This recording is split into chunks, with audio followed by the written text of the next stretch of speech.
ही जी मुसंडी आहे ती मात्र दुर्लक्षित करून चालणार नाही, कारण छत्रपती संभाजीनगरमध्ये भाजपमध्ये प्रचंड नाराजी होती।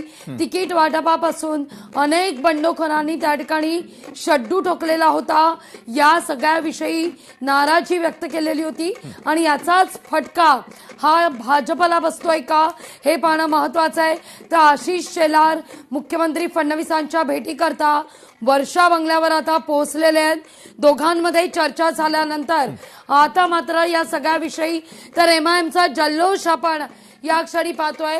एमआयएमनं बहुतांश ठिकाणी मुसंडी मारल्यानंतर जल्लोषाला सुरुवात। बरोबर आहे, छत्रपती संभाजीनगरमध्ये जल्लोषाला अक्षरशः उधाण आल्याचं आपण पाहतोय। एमआयएमचे जे सर्व कार्यकर्ते आहेत, समर्थक आहेत, ते मोठ्या प्रमाणामध्ये त्या ठिकाणी जल्लोष साजरा करताना दिसत आहे। एकाच वेळेला टेलिव्हिजन स्क्रीनवरती ही दृश्य आपण दाखवणार आहोत। वेगवेगळ्या ब्रेकिंग न्यूज चालूच आहे। कपिलजी, आता तुमच्या मुद्द्याकडे येतो। जे मी तुम्हाला म्हणालो, कोण कोणत्या